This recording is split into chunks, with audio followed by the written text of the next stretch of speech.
Chicago. I'm calling. I'm enjoying the show, but as a Muslim, I have a totally different perspective. Speak up a little, hon. I say, as a Muslim, I have a totally different perspective.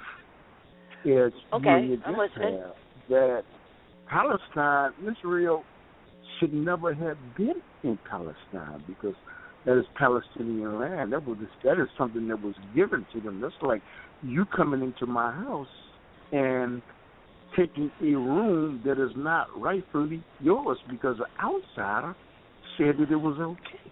So that is not their land. And I was talking about Palestine. When was Palestine given to you? No, I'm saying originally. Originally, yeah. When was it given to you? That land was given to them by the United Nations. And you cannot give something that is not yours. So therefore, they don't belong there. And you'll never see any peace in the Mideast until they leave, and they aren't the original Jews anyway. They are How not. could they?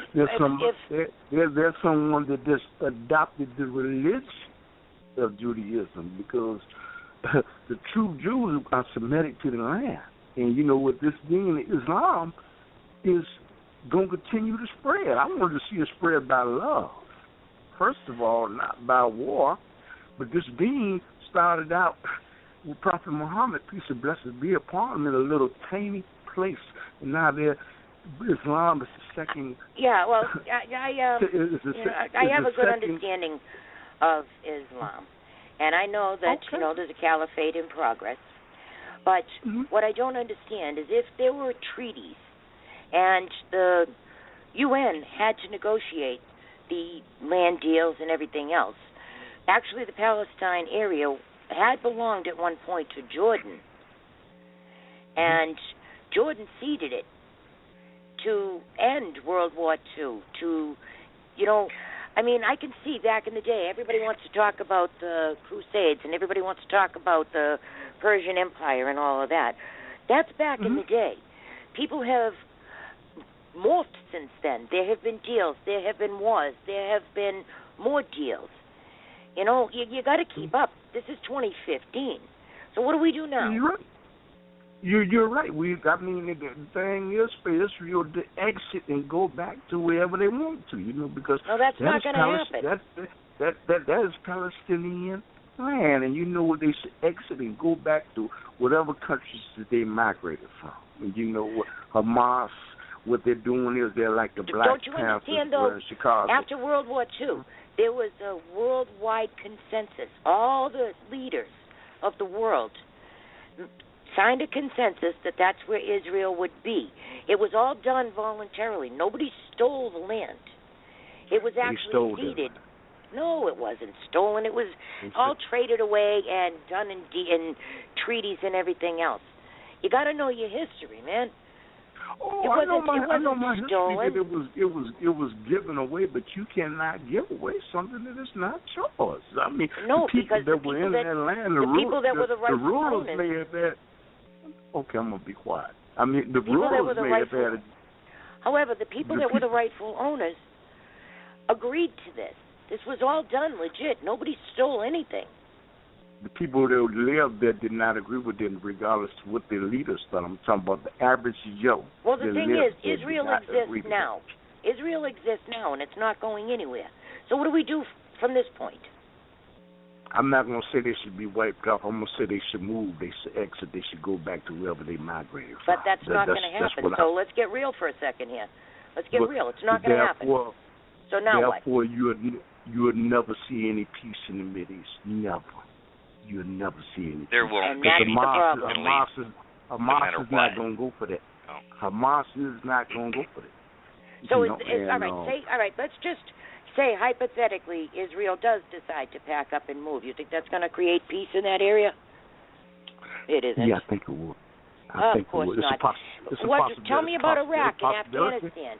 Tell me about Syria. Tell me about the Kurds and the Yazidis and the Salafists. Afghanistan was all right when the Taliban was in charge. They was all right. I'm talking about according to the Muslims that I know, because you know what, they got rid of liquor, they stopped the flow of opium coming out of their country, and they tore down images of people that is totally against Islam. You see, what you else know about Islam. Making some very good points, Joanne. He's making some very good points. I'm not. I mean, the Rothschild. I'm open for the discussion. He is making the good points. Rothschild family created Israel as a state in 1948, and so I can't argue about that. But it yeah, was you're right. As They're a here state, now. But it was all done legit, and it was all They're done not leaving. through a peace. It was done through a peace process and treaties, and throughout history, people have had to respect borders and treaties. Everybody did it voluntarily. Nobody was forced into it. It was a voluntary surrender of land. It was a return to Israel for the Jews. It was a world consensus that they be there. So, anyhow, I want to thank you United for calling. United Nations is doing something. I'm against that too. The United Nations don't own anything to be giving anything away. He's right about that. I hate to say it, but he is. Yeah, we lost that caller, but caller, I do want to thank you. By the way, he's also right about the Taliban keeping out the opium dealers and whatnot. It was only bad for the people there if you're a woman or a kid or a goat. But as far as keeping out the drug dealers and keeping order in that hellhole, they actually did a much better job. Now, because they did do a good job with that, but what they didn't do a good job has went up about 85%. What they didn't do a good job with was the human rights, the right of the Christian to exist, the right of women to be individuals and not property. There's a bunch of things that we could have had a conversation about that I would have loved to, but we lost the caller, and now we got to go to break. But like I said, I do appreciate that he called, and he had the nerve to pick up the phone and call and we had the conversation. He was very civil and polite about it too. Right, he was civil and polite, and I appreciate that. All right, let's go to break, because when we come back, I got a whole bunch more. So, caller, you're back live. Well, I would say thank you. And I would say that there are no perfect governments on this planet. And being a Muslim, in Afghanistan, the Taliban may have went a little too far, but but I like them implementing no alcohol, no drugs, somebody stealing something, they're getting their left hand chopped off, because I believe as a Muslim, I'm supposed to believe in the Sharia law, which is Islamic law, and I'm not supposed to pretend like I don't believe in it. Mm-hmm. So I agree with that, and women shouldn't walk around the way they want to. I agree with all this, but again, I point out I'm a Muslim. I'm not a Christian. Mm-hmm. I'm not up to Christian, so I don't, so therefore I shouldn't try to pretend to be something that I'm not. Yeah, now see, I come from a different perspective, and especially being a woman and being a free woman. Yeah. I don't want to be somebody's property. I'm not for running around naked either, by the way. But on the other hand, I'm all for women making their own decisions for whatever they want to do, and men as well. I don't feel that women should be property. I don't feel that they should be refused the right to drive or to make decisions within their family and their household, and have to walk around covered up all the time. Well, and if not, there's a severe punishment for that. I mean, and the rapes that I'm hearing about, that's totally unnecessary. Baka boys, what's that about? We saw what happened with the... first of all, I would say that you're saying that someone is being forced, and you can leave Islam any time that you want to. Nobody is holding a gun to these women, even to the women's that would head, make saying, them. Now you say you're a Muslim. You say you're a Muslim, then you would know that would make them an apostate. And what is the punishment for apostasy in Islam? You're a Muslim. You know the answer. Can you say that again? What is the punishment for apostasy in Islam? Oh, stoning to death, and I agree. So with if you can leave of your own free will, but you think it's okay to stone them if they do, then how is that a free choice? A prostitute because that's blasphemy and it goes against the very laws which the Creator has given for us for a woman to sell her body. No. I'm not talking about prostitution. I'm talking about apostasy, leaving the Islamic faith. Once you are a Muslim, you are always a Muslim. If you leave Islam, then you are considered an apostate. And as you said, that's the punishment for being an apostate is stoning to death. I knew that. I have to disagree with you because my Quran says that there's no compulsion and you cannot be forced in Islam. So it says in Quran, in Hadith, you can wake up a Muslim and go back to sleep and wake up again and be a non-Muslim. So there is no stoning of death for stepping out of Islam. So okay, so tell me about... This is inaccurate information. Tell me about the beheadings, convert or die. What's that about? What? The beheadings... of Christians. For beheadings for not accepting Islam, that is wrong. That is wrong. You know what? You have bad apples in every bunch. It's like we're talking about whole groups of Christians being slaughtered. Okay. Tell me about that. Okay, what did Constantine do? Did Constantine slaughter a whole group of people that totally went against his religious belief system? Did he do that? Okay, so I don't believe in killing somebody because Prophet Muhammad, peace and blessings be upon him, he lived in peace with individuals that were different religious denominations. That's something that he lived, and they paid a special tax for his permission. All right, you know his protection. Do you know who Anam Shadori is? I'm not familiar with that name. No. All right, well, he is the British Islamic Reverend. He's on television a lot. He believes... he comes on with Sean Hannity. Okay. He talks fast. It's hard to understand him, but he's very excitable. Now, I like him.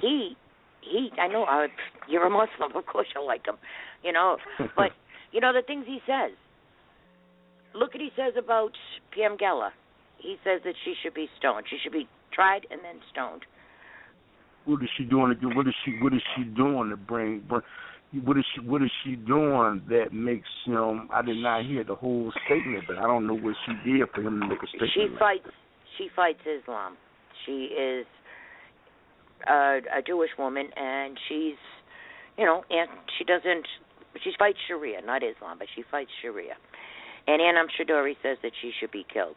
He says that women shouldn't be allowed to drive, that women are property, that Christians can live in harmony with Muslims as long as they pay jizya. Jizya, I know, is a tax. I agree with part of what he says. I don't agree with all of what he says. All right, tell me what part you agree with and what you don't. Part that I agree with is that about women. Women should not be walking outside the way they want to, and women should only show the beauty to their beauty to their husbands. Women should not be walking around exposing themselves, their buttocks and their breasted men that they're not married to, and exposing themselves on television like that, exposing themselves to the world as though they're a plaything. And you know what? I feel it brings down a woman, and it brings down a society, and it brings down the culture, because the society does not rise any higher than a woman. And a woman does not have to put herself in a position like that. I feel it's wrong. I feel it's wrong. And the same thing with Obama. What he has done, he has brought hell on this nation by legitimizing same-sex marriage. So therefore, there's going to be a chastisement for that. And Christians kill me where they say it's okay as long as they don't mess with me, but it goes against the very foundation of which their book says is wrong, and they kill me with that. It's very interesting. But the guy in England, I like him. I think he's a good brother. Tell you what, judging by what you just said, man, we're going to have a clash in this country, because the liberals go along with the Muslim religion, the Sharia, but they also go along with same-sex marriage. So I'm wondering who the liberals would side with if it came down to that. As you said, you don't go along with that. There's going to be a chastising for that. There has to be a class. All due respect, there has to be a class in this country, in this world, because the people have deviated off the path of God. So things are not going to get any better. If we go by the Quran, we go by the Torah, we go by the Injil, and it does not say that things are going to get better. It's going to seem like it's going to get better for the non-believer because of same-sex marriage, bestiality, drinking, gambling, alcohol. But for the believer, the believer will know better. But for the non-believer, they believe that it is better because they're able to do all these vices. So this country is going to suffer chastisement, from the Creator. What does chastise mean? What does that mean to you? Chastisement means chastisement means, like, for example, the elements of this earth are going to do damage to this nation, and it's going to be plagued by disease and all these things because the people have deviated. They went another path of what the Creator, they're acting contrary to what the Creator said they should have. So therefore, like Minister Farrakhan said, this nation is on the way because I don't have a whole lot of respect for Minister Farrakhan. I'm sorry about that. Why? He's a good brother. Oh, yeah, I'm listening. Because I think he's crazy, but that's my opinion. Tell me how he says a lot of good things, but then he mixes it up with all the white hatred and Christian hatred, and if he tone that down and stop dividing everybody and just being a puppet for the U.S. government, But may I ask you something? Can you point out some things that he is saying wrong about the white hatred? First of all, I'm a Sunni Muslim, okay? So therefore, I have nothing against anybody of any other race, but he points out things that are accurate when he talks about the social conditions and the social ills that are going on in this community and this world where I can, because of my color of my skin, I can go into a bank and have the same credit rating that you have, and because of the color of your skin, you can get a better deal. So he points out things that are accurate. Yeah, that I don't have a problem with. I got a problem with him saying, all white people, they're Nazis, and they're white, blue-eyed white devils, and we should eliminate, kill as many whiteys as we can, and that kind of shit. He's never advocated killing a white. He's never advocated. Of course he has. Killing a white person. You know what? I hate white supremacists that say the same thing about black people. It doesn't matter, what color or nationality or religion they are. When you're preaching hate against another race just because they were born that way and they had no, decision on who and what they were going to be born, it sucks. You're just a puppet for the government, divide and conquer. That's how they do it. I don't think. I would say there's people within the African American community love Minister Farrakhan. As much hate is poured on him by the news media and other people. People love Minister Farrakhan. Again, I'm not with the Nation of Islam. I'm a Sunni Muslim. I wanted to ask you about that too. I have a couple questions for you. You say you're Sunni. Are you ISIS? No, ma'am. Okay. And another question. The Quran. We have a constitution in this country, and our constitution is free of religion, and it's all about the people. We are a constitutional republic. Tell me how the Quran fits in as far as coexisting with our constitution. It does not fit in. You know what? Because it's being I'm glad you said that.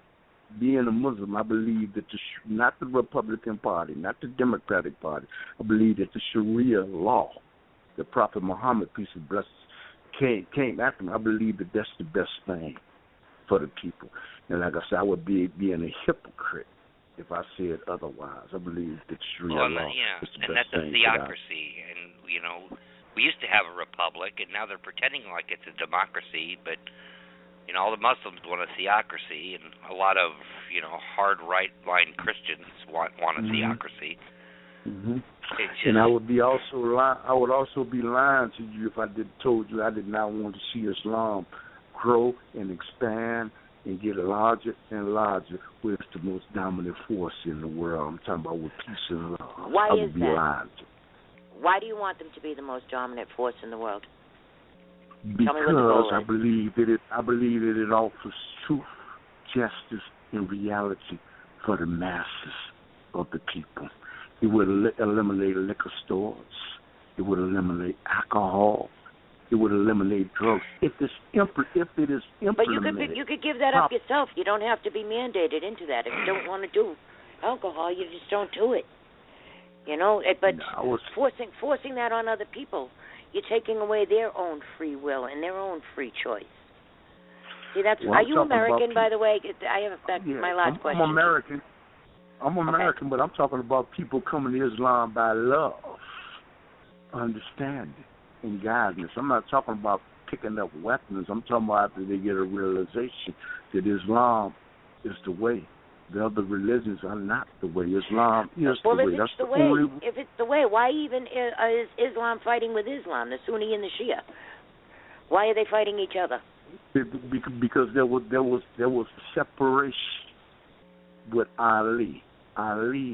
When Prophet Muhammad, peace and blessings be upon him, died, they believed that Ali should be the Khalifa. Okay. But the other group did not believe that he should be the Khalifa. And what happened is this caused a schism. Okay. So the Shiites believed that Ali should have taken Prophet Muhammad's place because of his lineage, and nobody can take anybody's place and obtain the Khalifa leadership of the Caliphate just because of his bloodline. And that's why there's a schism. Yeah, I know about the two bloodlines. I'm a Sunni Muslim. I'm not a Shiite Muslim. And Aisha, she believed so much. That was Prophet Muhammad's wife, peace and blessings be upon her, that she even fought a war of camels, where she rode a camel and fought against the Shiites. So there's a schism, and I have really no love too much for any Shiites whatsoever. So where do you see this going then, especially in the Middle East? You got the Sunnis fighting the Shia. You know, the Iranians are the Shia. And the Turks, Saudis, they're Sunnis. So where do you see this going? First, how are you going to spread the caliphate, and who controls the caliphate in the end? What's the end game? Actually, there's not one person that does control it at this particular time. But I do know that there are more Sunni Muslims than Shiite Muslims. But Prophet Muhammad, peace and blessings be upon him, say one day we will all come together, and it will be between the East and the West. Hey, that I do believe. I'm interested in what you think of the President of the United States. What do you think? You think he's doing a good job? I'm not totally in the course, because he has been dropping more bombs on Islamic nations. There you go. Yeah, He's been dropping, he just bombed the wedding last week, and then he's got the balls and the gall to point his finger at Russia and give them a lecture on how they act around the world. He just bombed a wedding, you know, killed all these innocent civilians, you know, because maybe one guy was hiding in the basement, and you know, nobody bats an eye. Is Obama in danger for that? He is in danger for a lot of things. He's in danger, you know, all praises to Allah by the Creator for influencing the Supreme Court to make same-sex marriage the law of the land. And this country is going to deal with a chastisement from Allah, from God, for that. So he's in Colin, danger. I want to thank you very, very much, and I mean this sincerely, for calling in, because I learned an awful lot from you. Is there anything you'd like to say before we sign off here with you and continue on? I want to thank you for giving me the opportunity, and I express myself to the best of my ability. And as I say, when I talk about Islam spreading, I'm talking about by love. I'm talking about by kindness and wisdom and understanding, because I believe that Islam is the best religion in the world. And we started out in a little tiny place. Now Islam is the second, it's the fastest growing religion in the world. I know there's 8 billion Muslims. I said Masjid Al Farouk in Chicago at Indian Stony Island. And I thank you for giving me the opportunity to express myself. Thank you. All right, thank you, Chicago. I appreciate you calling in. Yes, ma'am. All right, that, my friends, was very, very interesting. It was unexpected, but it was interesting. And I learned a lot. I agree with about 80% of what he's talking about. And believe it or not, the NWO, they read the Bible. They knew Israel was, supposedly, God's chosen place and this and that and this and that. And that's why they hijacked it in 1948. And they put a bunch of Khazarian Jews in there, which aren't real Jews. He's right about that. And every prime minister that's been in there came from that region. Even Netanyahu admitted he came from that region, which is now the Ukraine, by the way. And but if you removed Israel from there, they'd just fight amongst each other. But that's human nature. It's a good analogy is the 5 mob families in New York back in the day. I mean, at one time they stood together and wiped out the Irish mobs. But then when there was no Irish left, what do? They turned on each other. That's just human nature. So I really can't blame their religion for that. But, What I just learned from that man is we're all being used. And you were right about the New World Order. And Farrakhan, get everybody on. A lot of times if you listen to Farrakhan, he sounds like Alex Jones or somebody. I mean, because, and he came out and he was against Obama, whacking Gaddafi, his good buddy.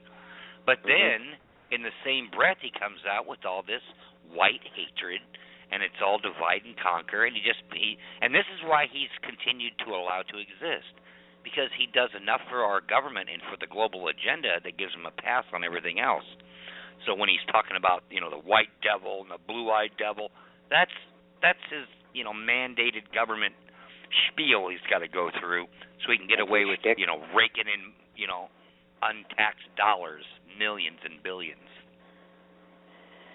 Yeah. In the meantime, these Christians, they are being killed. They are being slaughtered. They are being just brutalized. And Obama's not even letting them into this country. He let 700 Christian Iraqis in the last year. He's let over 4,200 rather, Muslims have been granted asylum. I don't think that this president is popular with anybody. I mean, he craps all over law-abiding, natural-born citizen Americans by flooding our country with illegals and criminals and God only knows what. But then in the same breath, like our caller said, he bombs and has killed more Muslims than George Bush ever did. I mean, this guy sends drones out like he's sending out pizza.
When in hell are all you people going to wake up? Moretti Underground, the Liberty Report. Well, hello, America. Hello, everybody. Welcome to Moretti Underground, the Liberty Report, the best news show on the web. Today's Monday, October 5th, 2015. It's 8 o'clock on the East Coast, and we're reporting live from the studios of PRN Radio Network. That's the exclusive home of the Watchmen of America program, by the way. Great group of patriots out there. Check them out. I'm Joanne Moretti. I'm joined here by my great co-host, Scott Ferrarello, and our wonderful crew, including Lynn, AstroTurf, and Famous Anna. Our chat rooms, both at Blog Talk Radio and, of course, right here at PRN Radio Network, are open for you. They're being manned by the best crew of researchers, analysts, and journalists in the business. Like I said, Lynn, AstroTurf, and Famous Anna.